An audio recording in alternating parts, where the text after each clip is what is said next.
Hello guys, सुपरवर्स में आपका स्वागत है।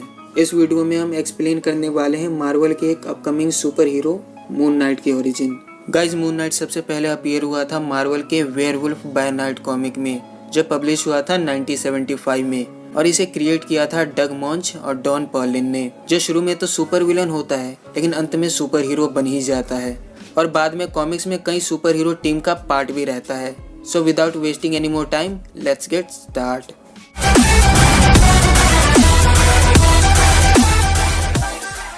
मून नाइट, जिसका रियल नेम है मार्क स्पेक्टर, जो शिकागो अमेरिका के एक ज्यूस फैमिली में पैदा होता है। शुरुआत में मार्क स्पेक्टर एक हैवीवेट बॉक्सर बनता है, जिसके बाद आगे चलकर वह यूएस आर्मी के मरीन्स में भर्ती होता है एंड फाइनली उसके आर्मी रिकॉर्ड्स को देखकर उसे सीआईए में भी जॉब मिलती है।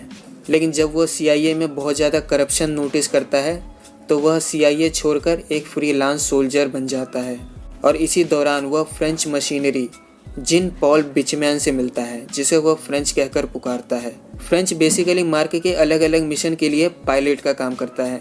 आगे चलकर वे एक अफ्रीकी टेररिस्ट बुशमैन के लिए काम करते हैं। बुशमैन मार्क और फ्रेंच को इजिप्ट में लेकर जाता है, जहां वे डॉक्टर पीटर ऑल्ड्रोन की हेल्प से एक फेरो का मकबरा ढूंढना चाहते हैं, क्योंकि बुशमैन को लगता है कि मकबरे में बहुत सारा ट्रेजर होगा। लेकिन डॉक्टर पीटर ऑल्ड्रोन इससे साफ मना कर देता है, जिससे बुशमैन उन्हें मार देता है। इसे देखकर मार्क को बहुत दुख होता है और वह डॉक्टर पीटर ऑल्ड्रोन की डॉक्टर मैरलिन को वहां से भगाने में हेल्प करता है और गुस्से में आकर मार्क बुशमैन से लड़ने की कोशिश करता है।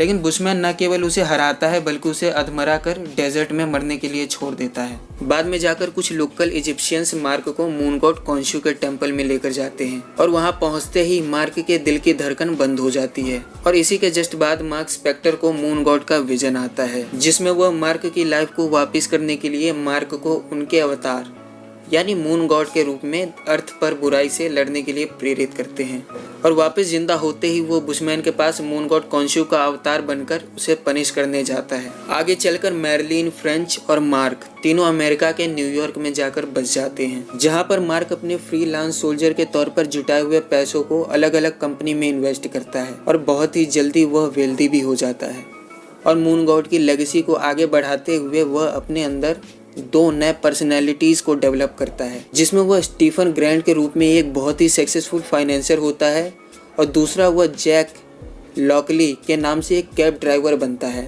जिसके कारण वह अपर क्लास और लोअर क्लास के अलग अलग करप्शन को समझ सकता है और मून गॉड कॉन्शु के रूप में अपने फर्ज को निभा सकता है और इसी के साथ दुनिया उसे मून नाइट के नाम से जानने लगती है। तो गाइज, यह तो हो गई मून नाइट की ओरिजिन। अब चलिए बात करते हैं मून नाइट के पावर्स एंड एबिलिटीज के बारे में। मून नाइट एक नॉर्मल ह्यूमन बीइंग है और उसके पास कोई सुपर पावर्स नहीं है, पर फिर भी उसकी मिलिट्री मशीनरी और बॉक्सिंग एक्सपीरियंस के कारण उसे हैंड टू हैंड कॉम्बैट में हराना काफी मुश्किल है और वह एक एक्सपर्ट मार्शल आर्टिस्ट है। वह कई मार्शल आर्ट फॉर्म को जानता है और समझता है और तो और मार्क स्पेक्टर एक बहुत ही अच्छा पायलट भी है और वह किसी भी तरह के प्लेन और हेलीकॉप्टर को उड़ा सकता है। इसके अलावा क्रिमिनल अंडरवर्ल्ड को अच्छे से समझने के कारण वह क्रिमिनल साइकोलॉजी को अच्छे से समझता है और वह एक बेहतरीन डिटेक्टिव भी है।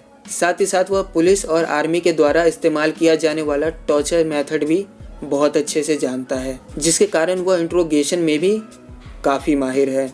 साथ ही साथ वह वेपन मास्टर भी है और उसका निशाना भी हॉकाई की तरह सटीक है। उसमें दर्द को काफ़ी हद तक सहने की शक्ति है और तो और उसके मल्टीपल पर्सनैलिटीज के कारण उसके माइंड को कंट्रोल करना बहुत मुश्किल है। अब चलिए बात करते हैं मून नाइट के अलग अलग टाइप्स के वेपन्स और इक्विपमेंट्स के बारे में, क्योंकि हम सभी जानते हैं कि मून नाइट काफ़ी ज़्यादा रिच और वेल्दी है और अपने पैसे कहीं ना कहीं तो स्पेंड करता ही होगा।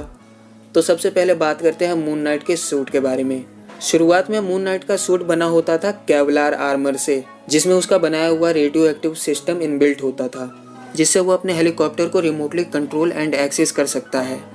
आगे चलकर केवलार की जगह वुल्वरीन के एडमेंटियम का यूज वो अपने सूट में करता है। साथ ही साथ वो अपने सूट का इस्तेमाल बैटमैन की तरह ग्लाइडर के रूप में भी करता है और तो और उसके पास भी बैटमैन की तरह मून नाइट प्लेन और हेलीकॉप्टर है। इसके साथ ही उसके पास मून थीम क्रैशन डार्ट्स है, जो बैटमैन के बैटरैंक का अल्टरनेटिव है और समय के साथ वह कई वेपन्स को डिजाइन एंड अपग्रेड करता रहता है। गाइज, यह सब सुनने के बाद आपको यह लग रहा होगा कि मून नाइट बैटमैन की कॉपी है और अगर ऐसा सच है तो मून नाइट बैटमैन की बहुत अच्छी कॉपी है।